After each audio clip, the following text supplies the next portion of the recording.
Bienvenidos a Comprensión de los Tiempos Actuales, a la clase de Romanos explicado con el pastor Juan Marcos Perpich. Entonces vamos a orar y le damos lugar al pastor. Señor, gracias por este día. Gracias porque tus misericordias son nuevas cada mañana. Gracias por el poder de tu palabra y pedimos, Señor, que tú bendigas al pastor Juan Marcos mientras dicta esta clase y también bendigas a cada uno de los oyentes. En el nombre de Jesús, amén. Bueno, pastor Juan Marcos, bienvenido. Vamos a continuar en Romanos capítulo 5, versículos 1 al 11.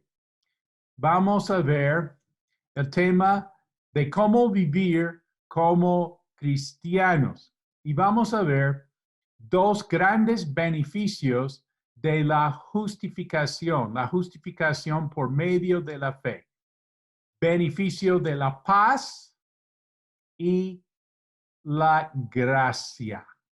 Dice Romanos capítulo 5, versículo 1, justificados pues por la fe, tenemos paz para con Dios por medio de nuestro Señor Jesucristo. Entonces vamos a mirar aquí la paz. Tenemos paz. La paz es muy importante en el libro de Romanos, capítulo 1, versículo 7, que vimos en el saludo que Pablo da a todos los que estáis en Roma, amados de Dios, llamados a ser santos, gracia y paz a vosotros de Dios nuestro Padre y del Señor Jesucristo. Capítulo 2, versículo 10. Pero gloria y honra y paz a todo el que hace lo bueno, al judío primeramente y también al griego. Capítulo 3, versículo 17. Y no conocieron camino de paz.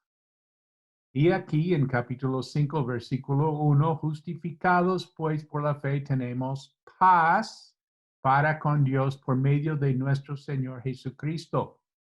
Capítulo 8, versículo 6, porque el ocuparse de la carne es muerte, pero el ocuparse del Espíritu es vida y paz.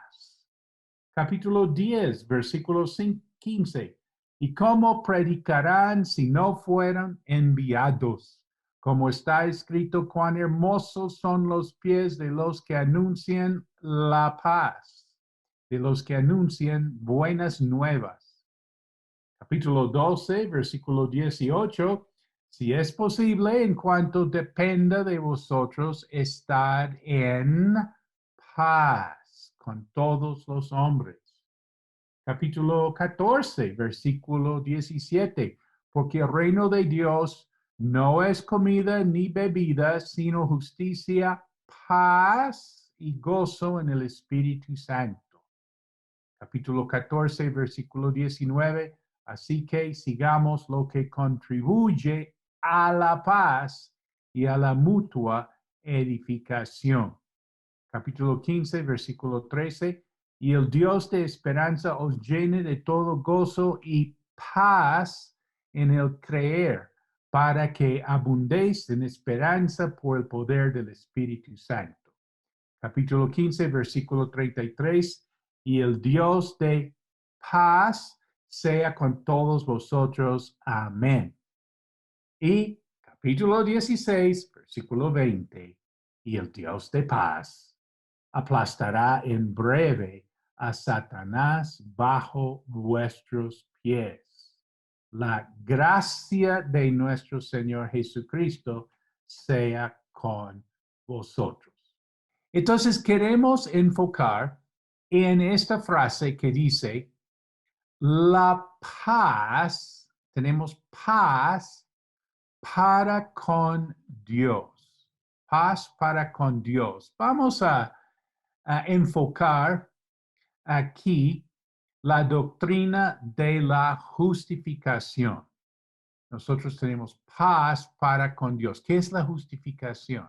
Es que tenemos paz para con Dios. La justificación. ¿Cómo es la justificación? Bueno, es por medio de la promesa de lo que Él ha hecho. ¿Te acuerdas? La justificación es que fuimos liberados de la culpa del pecado. Esto ya está hecho. Una promesa de lo que Él ha hecho. Y cuando hablamos de la paz para con Dios, la justificación, esto se refiere a la posición. Esto no cambia. Uno no puede ser un poquito justificado o muy justificado. O eso no es. Es lo mismo si uno es hijo. Si uno es hijo de una familia, pues ya es hijo. No es que el que es más mayor y el que es más menor. No. Si es, es. Y si no es, no es. Así es la posición que estamos hablando aquí, la justificación. Y es para todos, todo creyente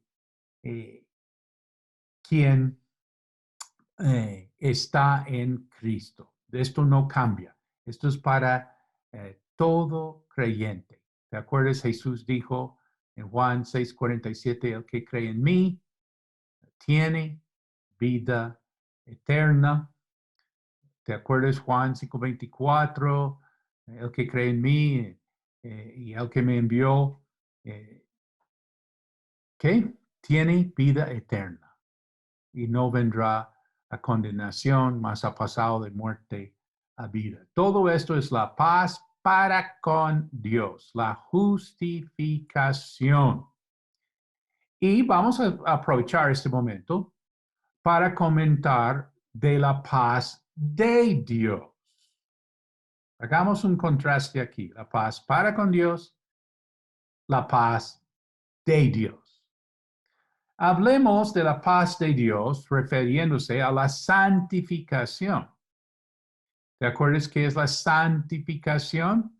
Que nosotros estamos siendo o somos liberados del poder del pecado. La santificación es por medio de la promesa de lo que Él está haciendo. La santificación se refiere con este enfoque a lo que está ocurriendo ahora. Y tenemos las promesas. Amados, puesto que tenemos semejantes promesas, tales promesas, limpiémonos de toda contaminación de carne y de espíritu, perfeccionando la santidad en el temor de Dios. Él está haciendo en nosotros. Esta es la paz de Dios por medio de la promesa en lo que Él está haciendo en nosotros. La santificación sí se refiere al estado de uno. Y esto sí cambia. La verdad es que uno tiene sus altibajos. Bueno, nadie se ríe, pero bueno, es diciembre. ¿Y qué? Uno tiene sus momentos ahí muy pegado a Dios y otros momentos no tanto. ¿Sí? Esto sí varía. El estado en que uno se encuentra cambia. Entonces, la paz de Dios es para todo creyente quien cree. ¿Sí? Y yo tengo que estar creyendo, tengo que tener mis pensamientos, mi mente fijada en Él, ¿sí? Yo estoy creyendo y por eso estoy viviendo la paz que sobrepasa todo entendimiento y está guardando mi corazón y mis pensamientos. Como bonito, ¿no? La paz para con Dios, pensando en la justificación y la paz de Dios, pensando en la santificación.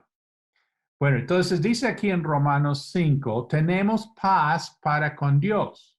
Surge la pregunta, ¿por qué es tan importante tener paz con Dios? Paz para con Dios. Bueno, la respuesta muy sencilla es porque estamos en guerra. Si estamos orando por un país que tengan paz, que tengan paz, que tengan paz, quiere decir que están en conflicto. Y bueno, la Biblia en Romanos muestra que nosotros estamos en una guerra, que nosotros realmente hablando de nuestra posición, estamos de enemigos de Dios.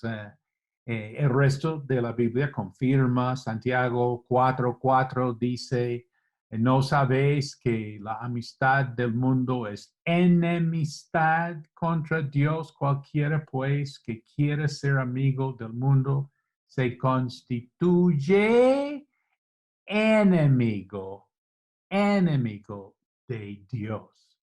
Jesús dijo en Mateo 12:30, el que no es conmigo, contra mí es. Y el que conmigo no recoge, desparrama. Mi experiencia fue que yo quería ser como una persona de la mitad, ¿sí? Como neutral. Yo tenía muchos amigos cristianos y tenía muchos amigos no cristianos.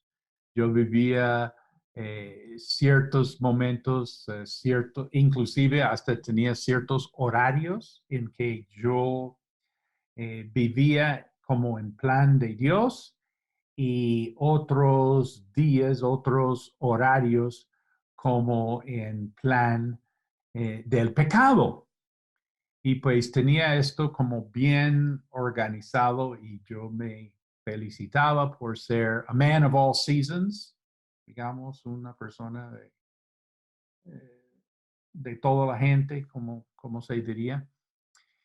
Y pues yo tenía los martes y los jueves por la noche en plan de Dios, en plan de estudio bíblico, oración inclusive. Y los viernes y los sábados yo tenía en plan de pecado. Tenía ciertos amigos con quienes yo andaba los martes y los jueves en estudio bíblico y toda esa cuestión, pero el viernes y sábado con otro grupo, otra banda de gente en otro plan. Entonces, pues yo como que quería tener lo mejor de ambos lados, ¿sí? Pero este versículo me llegó en gran manera que Jesús dice, el que no es conmigo, contra mí es. Y el que conmigo no recoge, desparrama. Mateo 12, versículo 30. Me enseñaron un dicho aquí, dice, hay gente que no ayuda a Dios ni estorba al diablo. Pues yo estoy buscando eso, a ver si está en la Biblia, porque me parece muy, muy bueno ese refrán. Hay gente que no ayuda a Dios ni estorba al diablo. Capítulo 5, versículo 2. Dice, por quien también tenemos entrada por la fe a esta gracia. ¿Te acuerdas que hablamos beneficios de la justificación, la paz y la gracia? Entonces tenemos entrada por la fe a esta gracia en la cual estamos firmes y nos gloriamos en la esperanza de la gloria de Dios. Tenemos entrada. La palabra entrada en griego es proságago y es una palabra que se usaba en el contexto griego cuando se hablaba de entrarse en la presencia de un rey. Uno tendría, digamos, su entrada, uno podría entrarse. ahí estar con la realeza. También esta palabra se usaba en cuanto a refugiarse.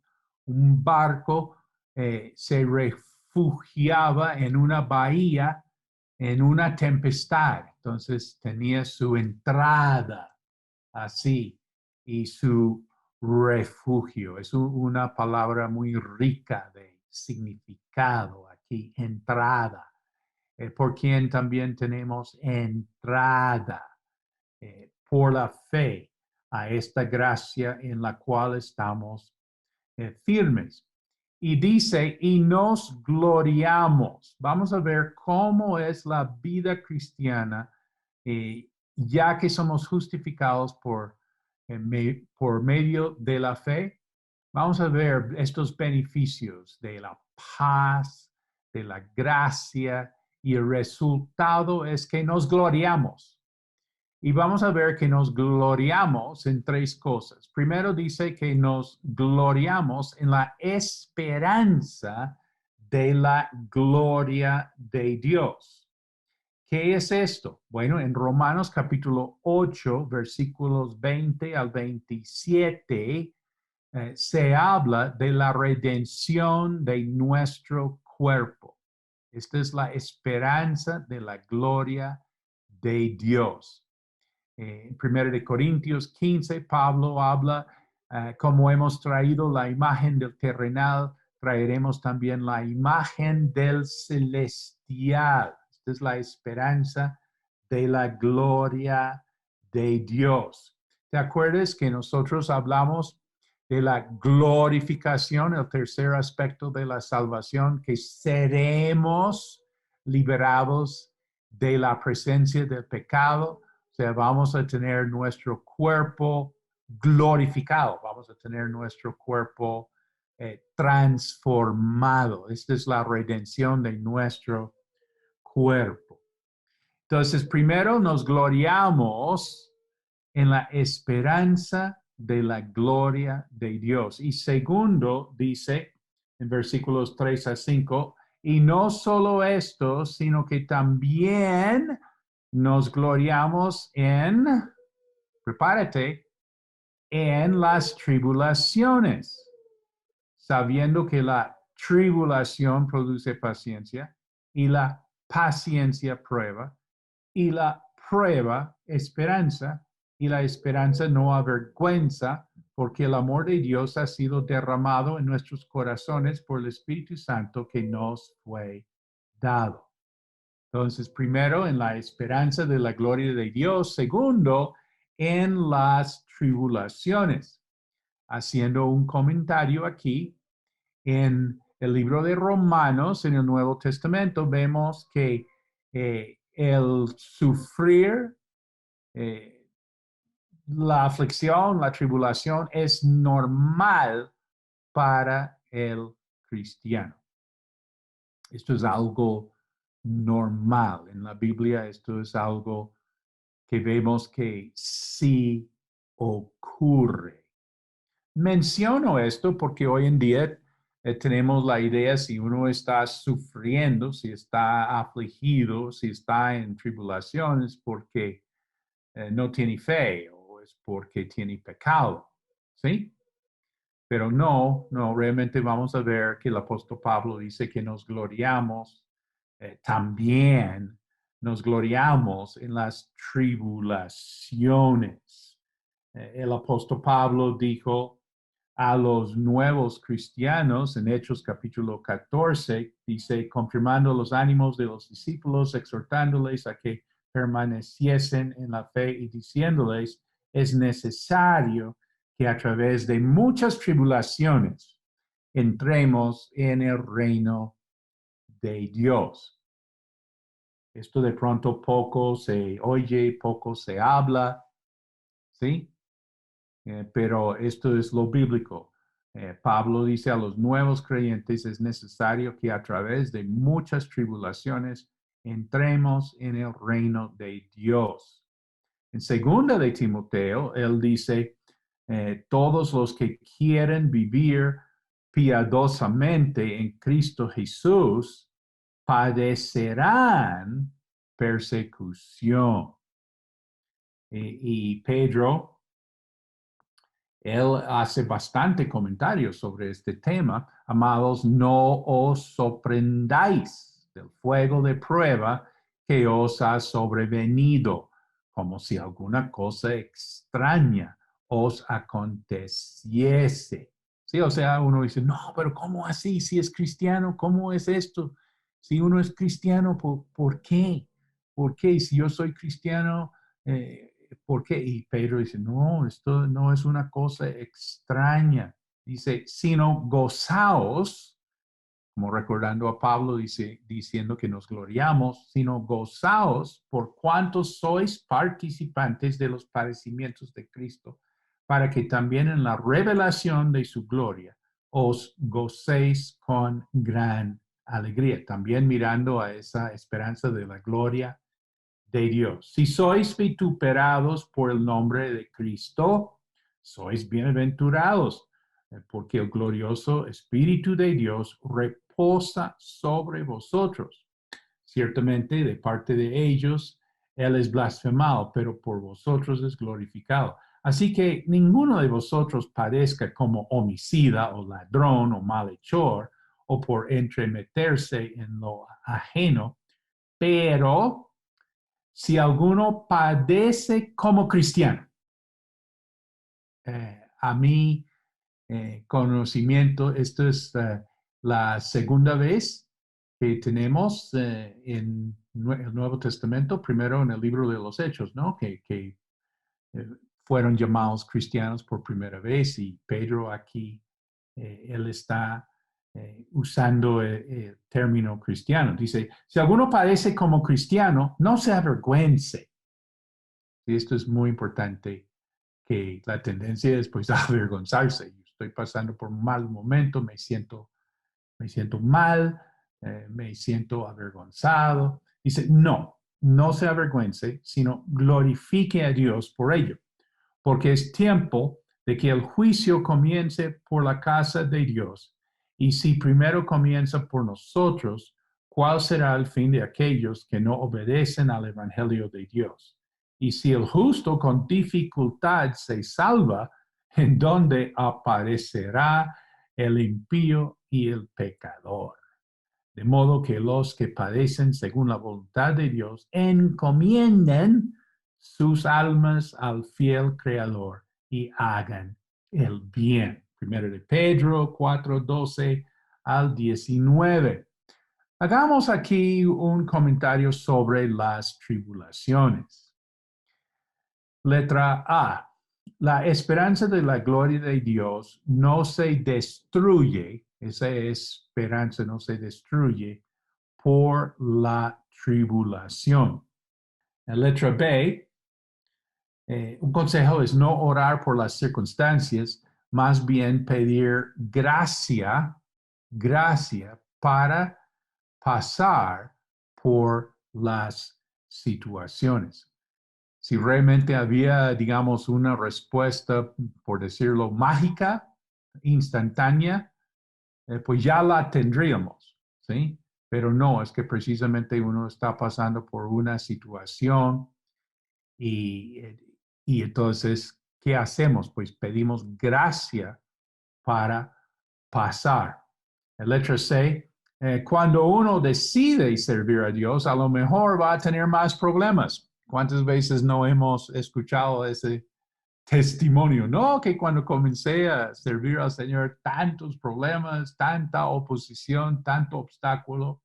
Bueno, ya uno se sonríe, pues bueno, uno sabe que el diablo no quiere que uno sea salvo, y si uno es salvo, él no quiere que uno le sirva a Dios. Y pues increíble cuando una persona ya toma la decisión, este año voy a servir al Señor, este año yo y mi casa serviremos a Jehová. Entonces, pues bueno, puede haber, no quiero estar aquí profetizando, pero sí puede haber dificultades, ¿sí? Puede haber problemas y hasta más. Y bueno, vuelvo y digo, Personas dan testimonio a decir, no, que realmente no tenía problemas en mi vida hasta entregarme a Dios. Pero lo dicen ahí de verdad, riéndose y gozosos, porque pues es la vida que realmente uno quiere tener. Letra D, estamos comentando sobre las tribulaciones. Dios quiere que nos regocijemos siempre, ¿te acuerdas? Eh, regocijaos y otra vez os digo regocijaos, ¿sí? Dar gracias a Dios, esta es la voluntad del Señor. Dios quiere que nos regocijemos en el Señor siempre. La pregunta es, ¿cómo? Bueno, la respuesta es teniendo promesa de Dios, encontrando una promesa. Hablando de la consejería, cuando eh, tenemos así una situación, un problema, entonces estamos preguntando si la persona, si el hermano tiene una promesa, si Dios ya le ha dado, ya le ha hablado. Y qué cosa curiosa es que casi siempre, pues el Señor ya le ha hablado al hermano y nosotros necesitamos ya llegar y ponernos de acuerdo con el hermano. Este es el punto de la consejería. Sirvo como consejero a ponerme de acuerdo con el hermano, con la promesa que Dios ya le ha dado. Y si no tiene realmente un fondo bíblico, no tiene un conocimiento de la palabra de Dios, entonces ahí la tarea como consejero es encaminarle a la persona a conocer la palabra de Dios y las promesas del Señor. Por eso es bueno que el consejero, si es el pastor, tenga ciertos mensajes sobre ciertos temas grabados y puede decir al hermano, mira, quiero que tú escuches este mensaje y después hablaremos a ver qué te muestra Dios. Esto es mucho más valioso que uno dando consejos a la lata a la gente. Tenemos que conectar a la persona con Dios. Y Dios, ¿sabes qué? Dios le va a hablar. De verdad, sí. Y entonces, pues, que la persona, bueno, puede ser un libro para leer sobre el tema, si la situación es de la familia, un libro sobre la familia, un libro sobre las finanzas, un libro sobre, bueno, diferentes temas, tú sabes. Pero que la persona ponga su parte. ¿Sí? Yo no vuelvo a hablar con esta persona sobre la situación hasta que haya escuchado el mensaje o que haya leído tal libro. Él tiene que poner su parte. Es que la Biblia dice que nosotros llevamos las cargas de los demás, pero en la misma parte, eso es en Gálatas 6, dice que cada uno llevará su propia carga. ¿Sí? Entonces entendemos que hay cosas que nosotros vamos a hacer como consejero por uno, pero hay cosas que la misma persona tiene que hacer. ¿Y a qué voy?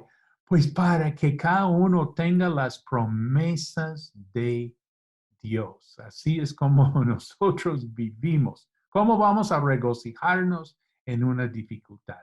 Es porque tengo una promesa de Dios. Nota, vamos interpretando las tribulaciones en esta vida como circunstancias ordenadas por Dios para realizar sus propósitos de hacernos conforme a la imagen de su Hijo. Vamos a poner este enfoque a las cosas de esta vida, como que vamos a ver ahorita, Dios sí está, Dios no se ha ido. Y letra y el diablo, porque uno siempre quiere saber del diablo, ¿no? Interesante que Pablo aquí no habla nada del cornudo, ¿sí? Aquí sí no está el tema del diablo. ¿Y el diablo qué? Bueno, La pregunta es buena, es buena. ¿Qué hace uno como cristiano cuando el diablo está atacando a uno? Y pues cuando uno mira en el Nuevo Testamento, uno encuentra unas guías, por ejemplo, en Efesios, Pablo habla de estar firme, ¿sí? Toca estar firme en la gracia, toca estar firme en las promesas, toca estar firme en Dios y levantar ese escudo de la fe para apagar los dardos del maligno. ¿Sí? Esta es guerra espiritual, hermano. Esto sí es la guerra espiritual. Sí, en otra parte, eh, el apóstol Juan habla de vencer y habéis vencido al maligno. ¿Sí? En Santiago se habla de resistir al diablo y él huirá. ¿Qué? Pedro habla de velar porque es como un león rugiente. Pues sí, sí, nosotros tenemos un enemigo, quien es el diablo, y él quiere meterse, él quiere como aprovechar los malos momentos para hacer lo suyo. Es cuando quiten la luz en el barrio. Entonces, los ladrones aprovechan, ¿sí? Está todo oscuro y ellos pueden hacer muchas cosas porque no hay luz, ¿sí? Ellos están ahí, no podrían hacer la mitad de sus mal hechos con luz, pero cuando quitan la luz, entonces, wow, ellos están ahí, eh, bueno, aprovechando ese mal momento que en el sector estamos viviendo. Creo que el diablo es muy así. Yo no le atribuyo tanto poder, tanto reconocimiento, pero sí me parece que él sabe cómo aprovechar de los malos momentos en mi vida. Y él está ahí como para aprovechar.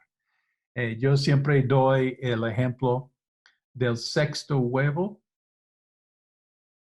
Cuando estuvimos en un tiempo en el ministerio pastoral y no había mucho recurso y uno va y compra con sus pesitos ahí los huevitos para la mañana y va a la tiendita y se compra en la bolsita de papel los 6 huevitos y uno regresa a la casa y lo saca 1, 2, 3, 4, 5. El sexto está roto. No, el sexto huevo está roto. Y mira, en otro momento en la vida, en otra época, en otra situación, pues no importa, no importa. Pero es precisamente en ese momento, cuando uno necesita los 6 huevitos, hay uno roto. ¿Y cómo entra? ¿Cómo le entra a uno el desánimo? Y uno dice, ¿por qué está llorando? Sí, o sea, pues por ese huevo roto, pero ¿por qué? ¿Sí? Y no, es que es en el momento preciso que se le rompió el huevito, ¿sí? Entonces uno dice, uy, el diablo es malo, ¿sí? Porque él está ahí, él no rompió el huevo, es lo que estoy tratando de decir.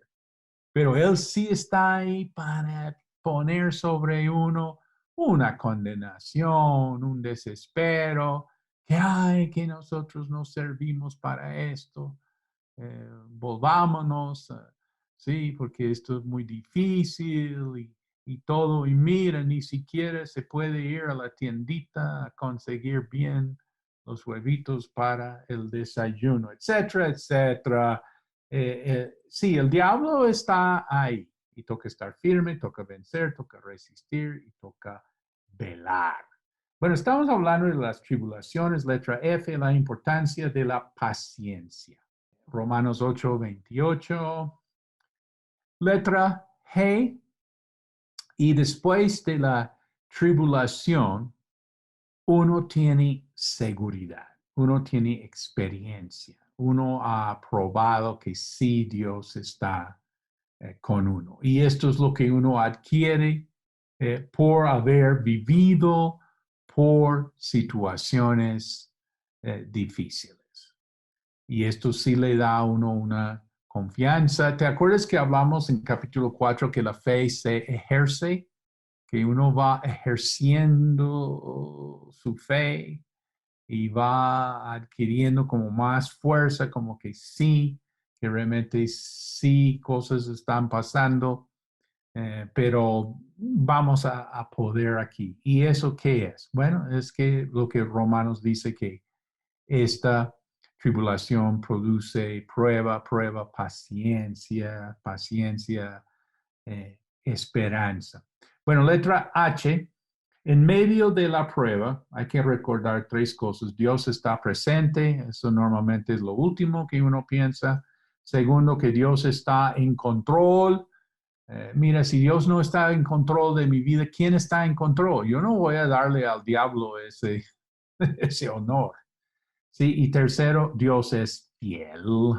1 Corintios 10:13, no os ha sobrevenido ninguna tentación que no sea humana, pero fiel es Dios que no os dejará ser tentados más de lo que podéis resistir, sino que dará también juntamente con la tentación la salida para que podáis soportar.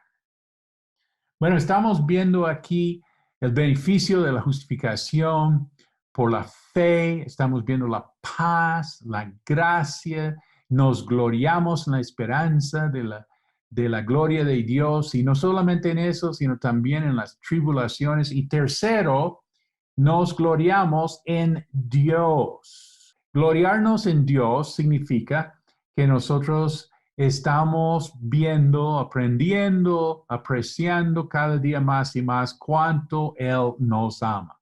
¿Cómo es el coro? Oh, how He loves you and me. Romanos 8:35-39 habla de que nada nos puede separar del amor de Dios. Romanos 5:6-11, porque Cristo, aun cuando éramos débiles, a su tiempo murió por los impíos. Ciertamente apenas morirá alguno por un justo, con todo pudiera ser que alguno osara morir por el bueno. Mas Dios muestra su amor para con nosotros en que siendo aún pecadores, Cristo murió por nosotros. Pues mucho más estando ya justificados en su sangre, por él seremos salvos de la ira, porque si siendo enemigos fuimos reconciliados con Dios por la muerte de su Hijo, mucho más estando reconciliados seremos salvos por su vida. Y no solo esto, sino que también nos gloriamos en Dios, por el Señor nuestro Jesucristo, por quien hemos recibido ahora la reconciliación. Y bueno, este amor se demuestra, se comprueba, se vive, y Pablo aquí pone el ejemplo de que pues uno podría morir por un amigo, pero ¿quién va a morir por el enemigo? ¿Sí? ¿Quién haría eso? ¿Sí? Me acuerdo en el contexto militar, testificando a un veterano de la guerra en Vietnam y él dijo, sí, sí, sí, muy bien, pero muchos han dado su vida por sus compañeros. Y eso es cierto, ¿no? En campo de batalla y esos casos uno da su vida por sus compañeros. Y pues yo no sabía qué decirle, pero afortunadamente detrás mío había otro militar cristiano acompañándonos en nuestra vuelta evangelística y él se acercó y dijo, sí, eso es cierto, él también había estado en Vietnam y él dijo, es cierto que uno da su vida por sus compañeros, por sus amigos, pero ¿quién da su vida por el enemigo? Bueno, eso sí no pasa, pero eso es lo que precisamente ocurrió, que Jesús murió no por sus amigos, él murió por sus enemigos, nosotros. Gran muestra del amor de Dios. Sigamos Romanos capítulo 5, versículos 12 al 21. Vamos a ver el tema de la gracia que sobreabunda. Comenzamos, versículo 12. Dice, por tanto, como el pecado entró en el mundo por un hombre, y por el pecado la muerte, así la muerte pasó a todos los hombres por cuanto todos pecaron. Ya estamos llegando a ver la última prueba. ¿Te acuerdas que estamos en la sección sobre la justificación? Vamos a ver la última prueba de que el hombre no puede salvarse a sí mismo. Pablo hace recordar cómo el pecado entró en el mundo por un hombre. Bueno, el pecado fue la desobediencia de un hombre, Adán. Cada nada sale la pregunta, ¿por qué Dios, sabiendo todas esas cosas, puso al hombre en el huerto, sabiendo lo que iba a pasar? Bueno, la respuesta es por amor. Es que Dios había mostrado su amor para con el hombre en crear el universo, la tierra, el huerto del Edén, etcétera. Pero ahora el hombre, ¿cómo va a mostrar su amor para con Dios? ¿El hombre también puede crear un universo, un mundo, un jardín? No. Entonces el hombre va a mostrar su amor para con Dios. ¿Qué? Pues en la mejor manera de mostrar el amor, la obediencia. ¿Sí? ¿Te acuerdas que Jesús dijo a sus discípulos? Pues sí, si me amáis, guardad mis mandamientos, porque eh, el resto es, ¿qué? Bueno, el resto no es nada, ¿sí? O sea, el verdadero amor se muestra en la obediencia.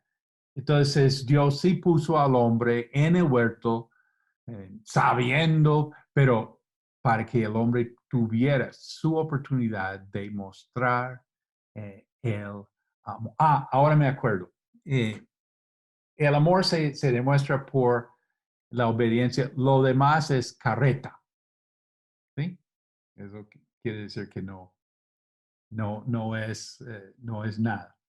Bueno, entonces el pecado es la desobediencia. Un hombre es Adán y Dios sí pone al hombre ahí porque para que el hombre tuviera esa oportunidad de mostrar su amor a través de la obediencia. En Génesis dice, mandó Jehová Dios al hombre diciendo, de todo árbol del huerto podrás comer, mas del árbol de la ciencia del bien y del mal no comerás, porque el día de que él comieres, ciertamente morirás. Sí, estamos diciendo que el pecado entró en el mundo por un hombre. ¿Sí? Entonces, ciertamente morirás. Y dice en Romanos, y por el pecado la muerte. El hombre pecó, el hombre murió. Comentando sobre la muerte, la esencia de la muerte es separación. La muerte física es la separación de la parte espiritual de la parte física. La muerte espiritual es separación, es vivir separado de Dios. Y la muerte eterna es estar separado ya para siempre de Dios en el lago de fuego. Entonces dice, y por el pecado la muerte. Así la muerte pasó a todos los hombres. Todos los hombres nacen con la naturaleza pecaminosa. ¿Qué es la naturaleza pecaminosa? Es esa inclinación innata, uno nace con esto, a la rebelión y al egoísmo. Esto vemos hasta en los niños. La primera palabra de un niño, ¿cuál es? No. Y la segunda, mío. La rebelión y el egoísmo se ven en el ser humano desde nacer. 1 Corintios 15:22 dice, en Adán todos mueren. Entonces dice aquí, así la muerte pasó a todos los hombres por cuanto todos pecaron en Adán. Bueno, es porque nosotros somos uno en Adán. El pecado de Adán es mi pecado. La muerte de Adán es mi muerte. Una pregunta es, ¿por qué es tan difícil asimilar este concepto de la solidaridad humana en la Biblia? Bueno, parte de la respuesta es que en la civilización occidental, nosotros estamos acostumbrados a mirar siempre al individuo, pero la Biblia muestra una identificación con la familia, la nación. En hebreo, la palabra Adán significa humanidad, que Dios está pensando, viendo esto así en grande. Uno, en nuestro contexto cultural, nos cuesta a nosotros mucho, en otras partes del mundo no es tan difícil porque uno se identifica con su familia. Lo que uno hace en la familia, mejor dicho, eso sí afecta a toda la familia. Sí, eso está uno muy, muy identificado con su familia. Uno no toma ninguna decisión importante en su vida sin consultar con la familia. Hay una solidaridad en cuanto en diferentes otras culturas y quizás no digo en la nuestra, hablando de la sociedad occidental. En Josué capítulo 7, el pecado de Acán perjudicó a la nación.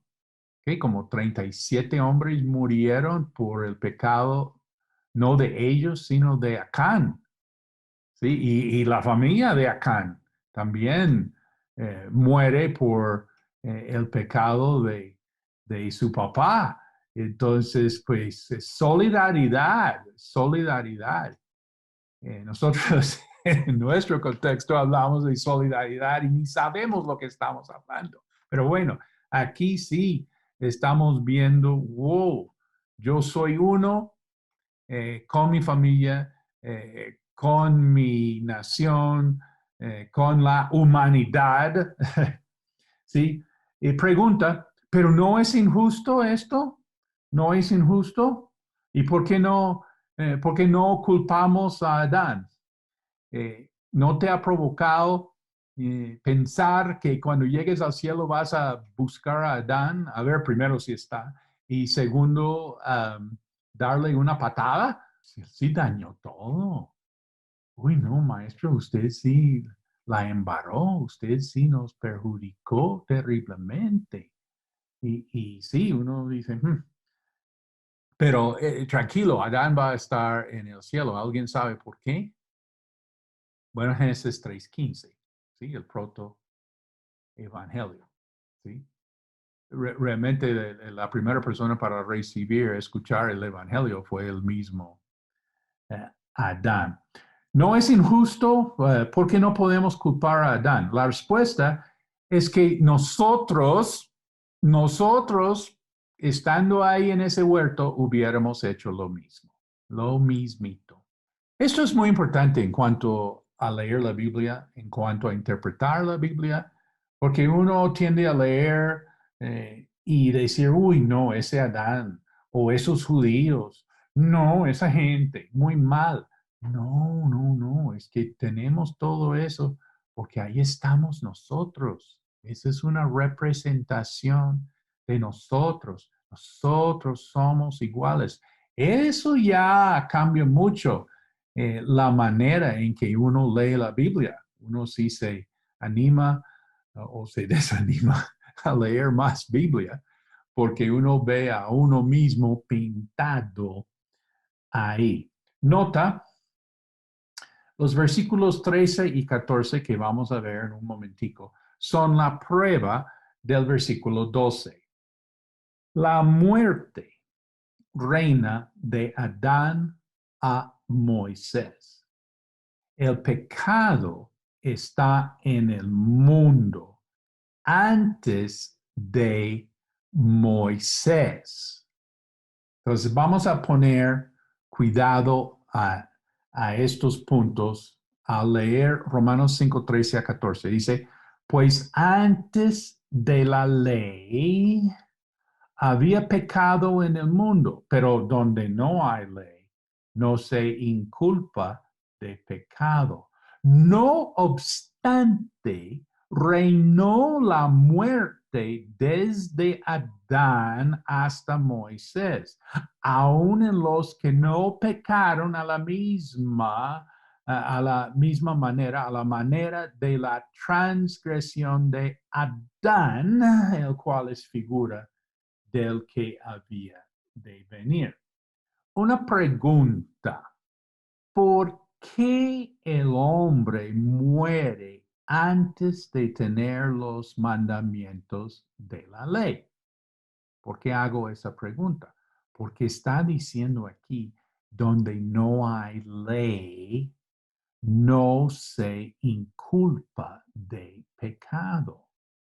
Bueno, otra vez la pregunta, ¿por qué el hombre muere entonces antes de tener los mandamientos de la ley?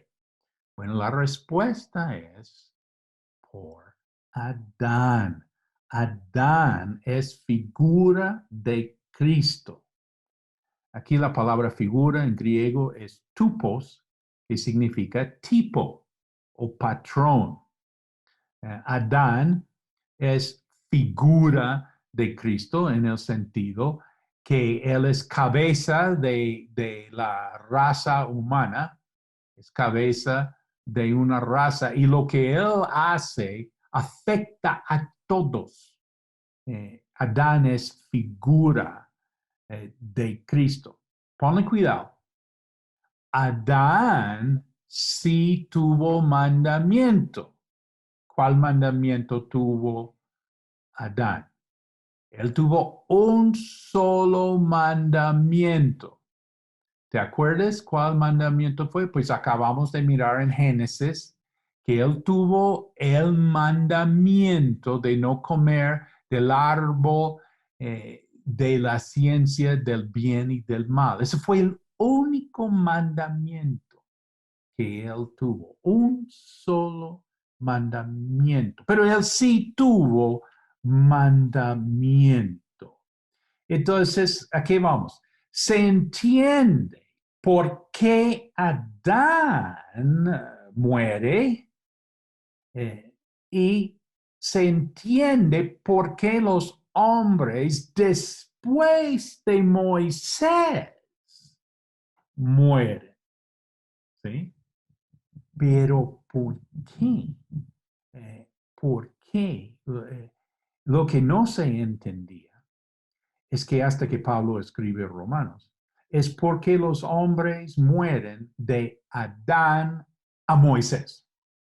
Respuesta, porque el pecado, la naturaleza pecaminosa entró a la raza humana. La muerte entró y por eso los hombres morían. una vez más, no fue por pecados definidos por la ley, porque no teníamos la ley. Todavía no tenemos Moisés. Estamos hablando después de Adán hasta Moisés. No tenemos oficialmente mandamientos, ¿sí? Pero los hombres mueren. ¿Por qué? ¿Por qué? Bueno, es porque la muerte entró y esto se demuestra en su naturaleza pecaminosa y por eso los hombres mueren. Eh, Esta es la prueba del versículo 12, que los hombres mueren después de Adán. Adán sí tuvo su mandamiento, o sea, él sí, qué pena, pero él sí muere. Pero después de Adán hasta Moisés no hay mandamiento y los hombres mueren. Es por su naturaleza pecaminosa. Nota cuán terrible es el pecado. Nosotros estamos muy acostumbrados al pecado, ¿no? Que uno ya nos han convencido a ser tolerantes del pecado, ¿sí? La tolerancia del pecado. Ya esto ya se acepta, ¿no? Todo el mundo es tolerante con el pecado.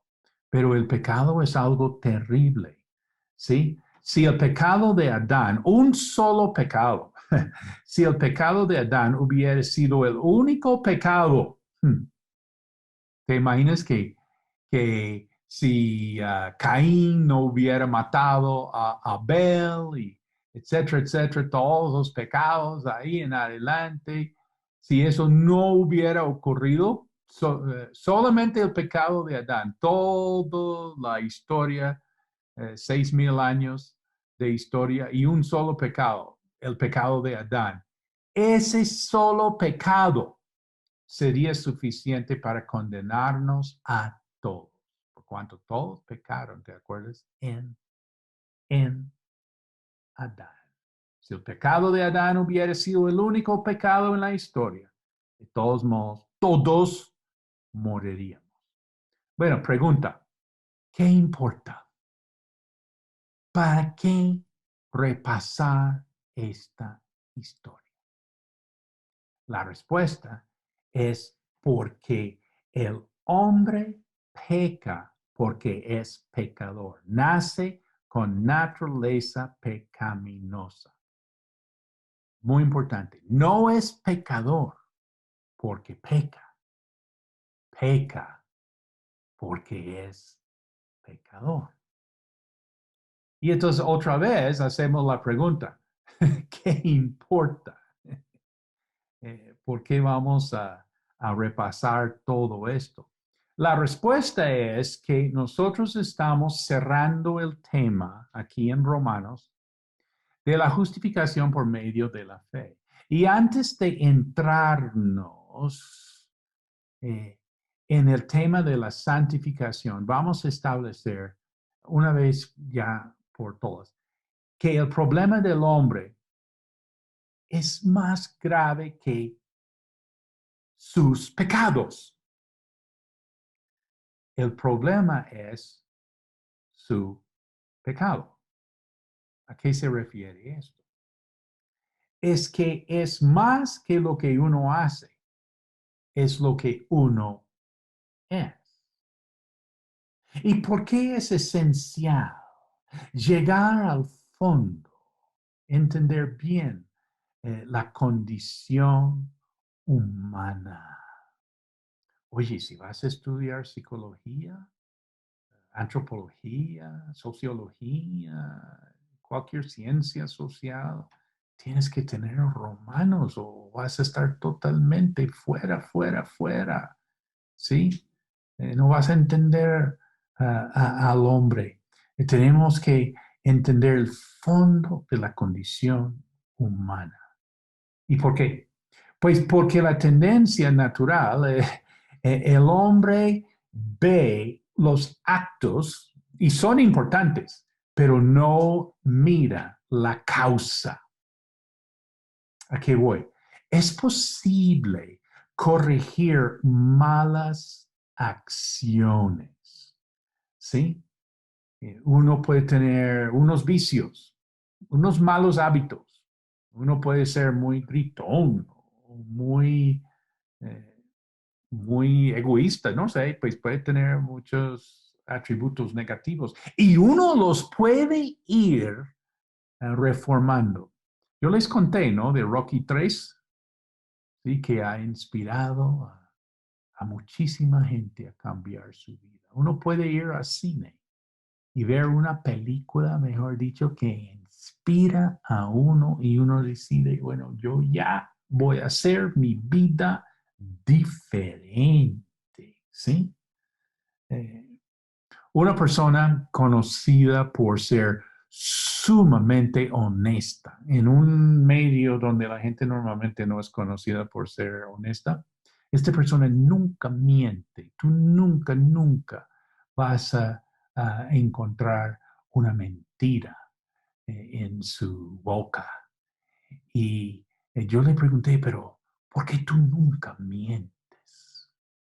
Y me dijo que fue que cuando yo era joven me humilló mi papá, me halló en una mentira y yo resolví jamás ser humillado. Nunca más nadie me va a pillar una mentira de mi boca. O sea, uno puede dejar pues una mala costumbre de la mentira, ¿sí? Por esa fuerza de voluntad, por ese carácter, pero no es por Cristo, ¿me entiendes? ¿Sí?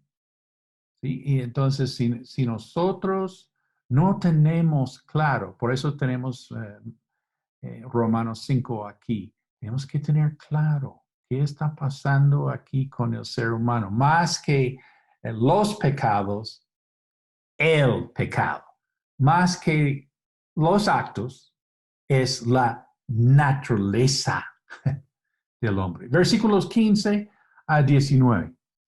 Pero el don no fue como la transgresión, porque si por la transgresión de aquel uno murieron los muchos, abundaron mucho más para los muchos la gracia y el don de Dios por la gracia de un hombre Jesucristo.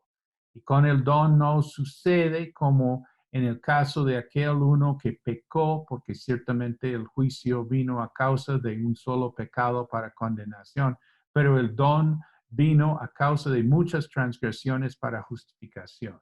Pues si por la transgresión de uno solo reinó la muerte, mucho más reinarán en vida por uno solo, Jesucristo. Los que reciben la abundancia de la gracia y del don de la justicia.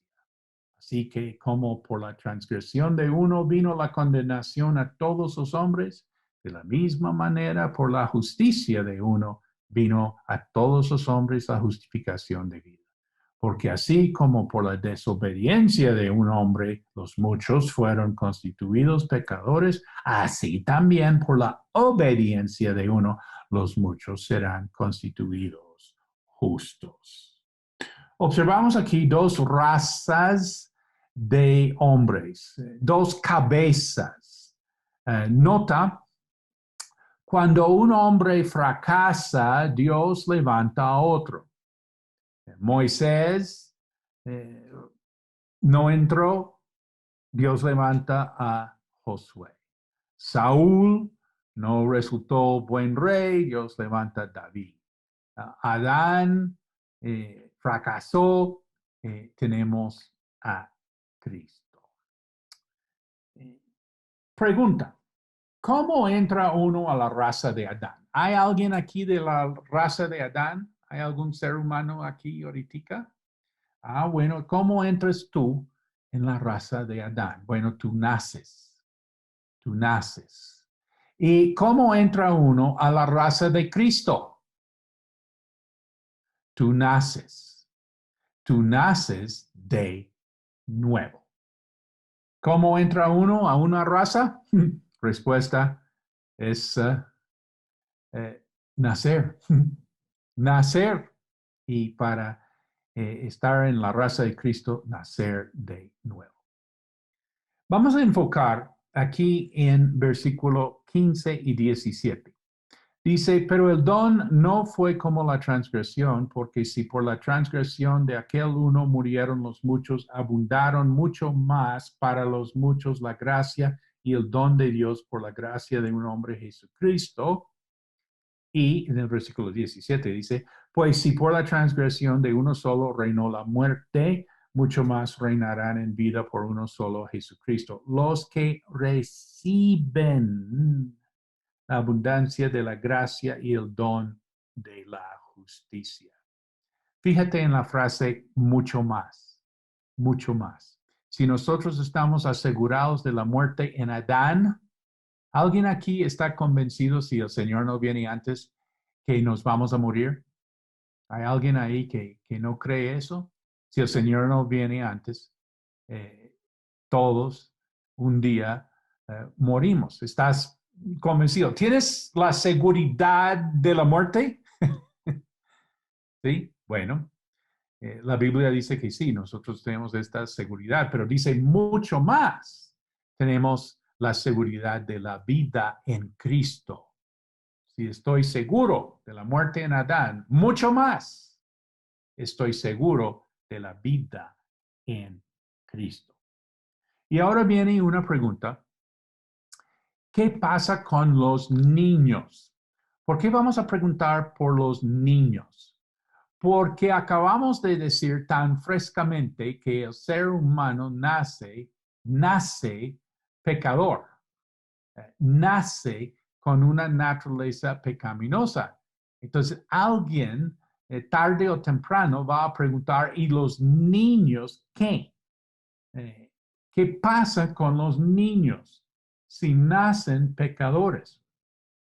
Respuesta, ellos reciben la abundancia de la gracia y del don de la justicia.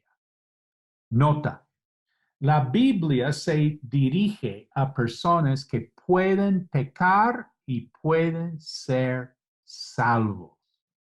¿Te acuerdas cuando Jesucristo estuvo con los niños? Él los bendecía, los tenía muy cerca y él hablaba a los niños. ¿Te acuerdas? En los evangelios él hablaba con los niños y les decía, niños, miren allá en la tiendita, están consiguiendo la merienda, son mis discípulos. Niños, pongan cuidado. Niños, ustedes tienen que ser como mis discípulos o no van a entrar en el reino de los cielos. ¿Te acuerdas? ¿Te acuerdas cuando Jesús dijo a los niños que tenían que ser como los discípulos para entrarse en el reino de los cielos? No, es que fue al revés. Él dijo a sus discípulos, miren a los niños, ustedes tienen que ser así o no van al cielo. La Biblia se dirige a personas que pueden pecar y pueden ser salvos. Nota punto 2, el hijo de David, el pequeñito de David, quien murió recién nacido, se fue al seno de Abraham. David entendió eso, dijo, pues yo iré a él, mas él no volverá a mí. El punto es que este niño estuvo bien, se fue al seno de Abraham. Tercero, estamos hablando de los niños, estamos hablando de la salvación de los niños, ¿sí? Es que Jesús dice que los ángeles velan por los niños. Y punto 4, ya comentamos, de los niños es el reino de los cielos. Número 5, los niños son inocentes, pero no son perfectos. Un niño ahí cogió la máquina de cortar el pasto y todo feliz para ayudar a su papi ahí y fue y machucó todo el jardín de rosas. Pues ese niño es inocente, él no pero no es perfecto. ¿Sí? El niño quien dibujó ahí en la pared con colores y todo, y entonces el hermano mayor, todo malo, le contó a la mamá, ay, mami, no te imagines lo que hizo Jorgito, que cogió las crayolas y todo el muro ahí. Y ella, ¿qué? Y va y encuentra que el niño había dibujado ahí en su letra ahí de chiquito, mami, te amo. Bueno, es un niño inocente, pero no es eh, perfecto. Punto 6, estamos hablando de los niños hasta la edad del uso de razón. El niño tiene esta cobertura para su salvación. Y si quieres oírlo, esto también puede cubrir a personas que están con diferentes situaciones mentales que de pronto también pueden entrarse aquí con esta provisión. Pero hablando de un niño, tiene esta cobertura hasta la edad del uso de razón. Y ahora la gran pregunta es, ¿en qué edad ya un niño es responsable? Que puede pecar, que puede ser salvo. Tradicionalmente, eh, la edad de 7 años. Otros dicen 9 años. Máximo 12 años. Yo pienso que es mucho antes que los 7 años que un niño puede pecar y ser salvo. Pero bueno, ahí tenemos hasta la edad del uso de razón. Sigamos capítulo 5, versículo 20 al 21.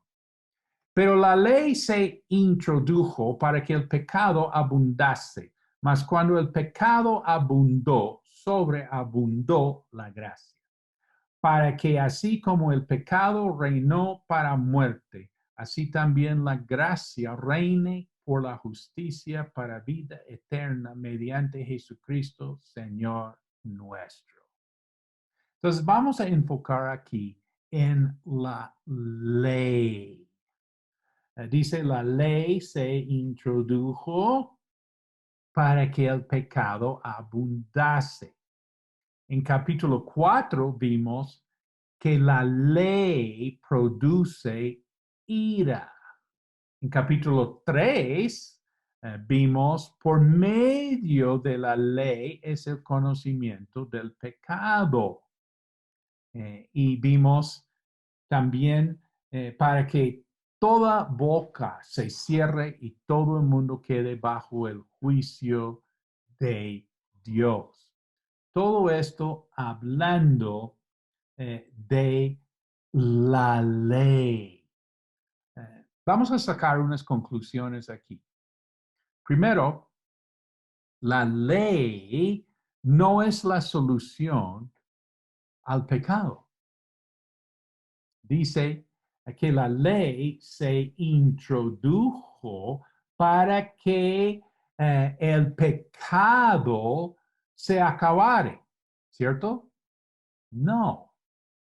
Dice para que el pecado abundase.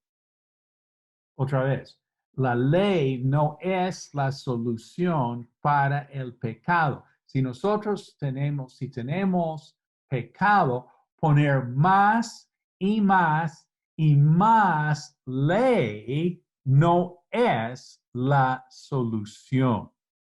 Uno ve la frustración del hombre moderno tratando de hacer una constitución para su país y poniendo leyes y leyes y leyes y leyes y más leyes. Y no, nada que ver. Una vez más, la ley no es la solución al pecado. Segundo punto, la ley produce pecado. Dice que el pecado abunda.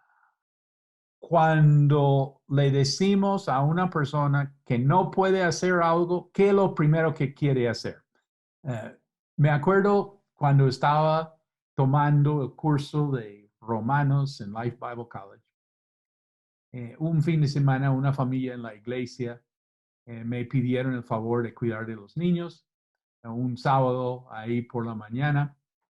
Y pues yo estaba como aquí pensando mucho en Romanos 5, que cuando la ley se introdujo, entonces abundó el pecado. Entonces decidí hacer un ensayo con estos niños que yo estaba cuidando. Ellos tenían muchos juguetes, entonces yo les dije, mira, ustedes ya que se han ido sus papás, entonces pueden jugar un ratico y pueden jugar con todos los juguetes, menos este. Yo escogí uno de los juguetes feos, uno de los juguetes medio rotos, que seguramente nadie iba a querer cogerlo. Y lo coloqué bien en alto ahí en el bookshelf, ahí arriba, y me fui para la cocina a prepararles una merienda. Y al rato, ¡ay! Pensé, quiero ver qué está pasando. Y volví a su lugar, al lugar de los niños y esperando ver a los niños jugando con todos esos buenos juguetes, tan buenos juguetes hasta que a uno le provocaba coger uno de esos juguetes. Maravilloso. Y que los dos pequeñitos, los dos angelitos,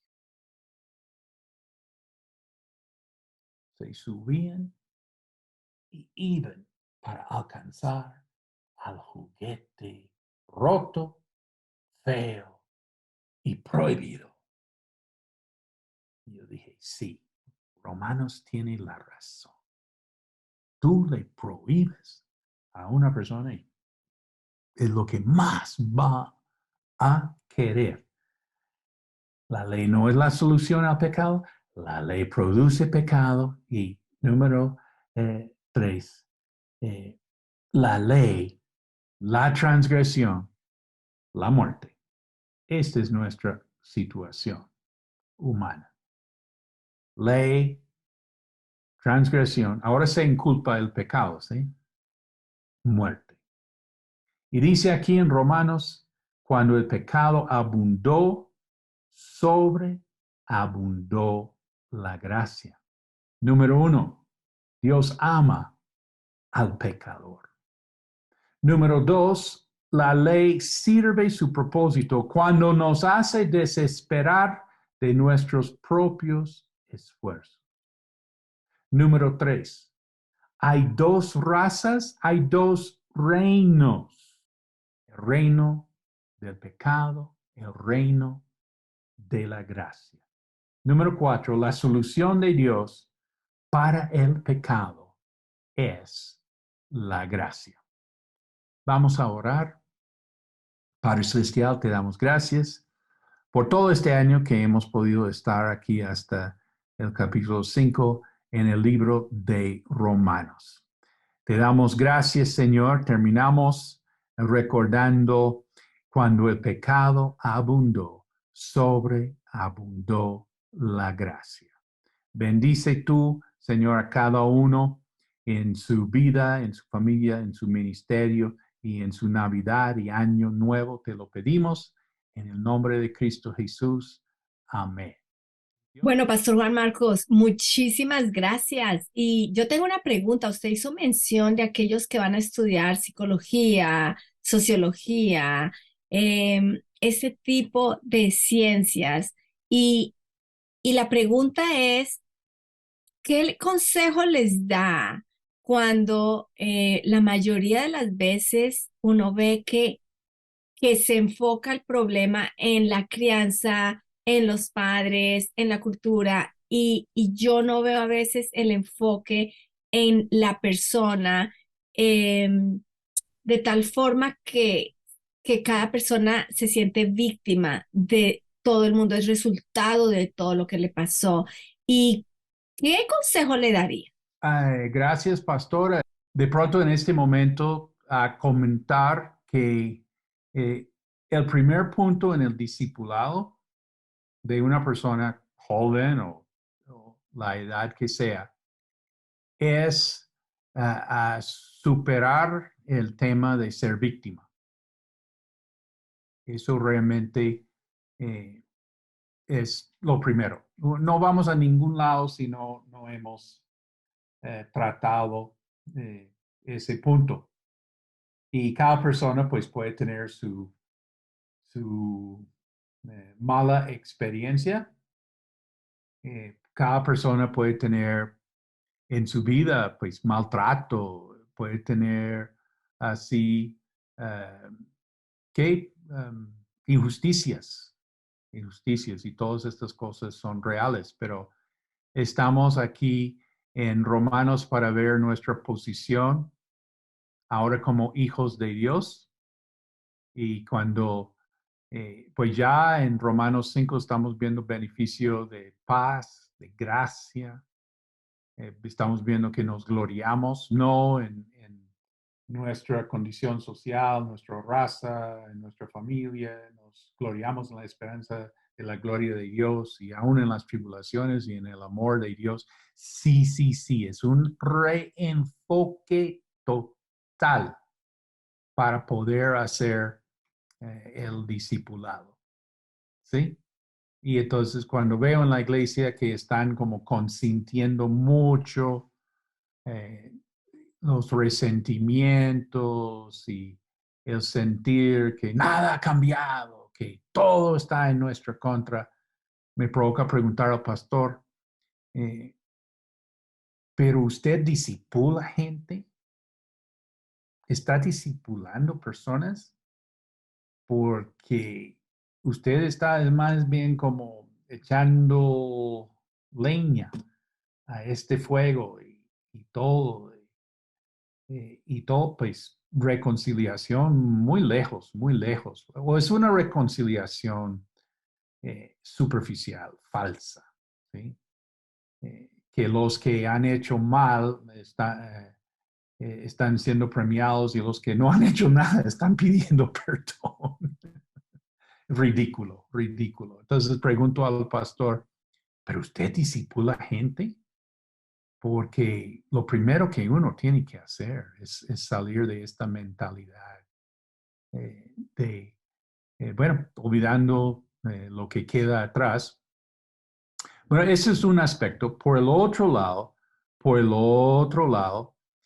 cuando lleguemos a Romanos 12, vamos a ver que necesitamos una renovación de nuestro entendimiento, que no queremos vivir conforme a este mundo, ¿sí? Más bien queremos ir conociendo la voluntad de Dios, que es buena, que perfecta y agradable, y que ahora sí vale la pena reconocer cuáles han sido las influencias sobre mi vida, cuáles cosas me han pasado y cómo me han marcado, cómo me han afectado.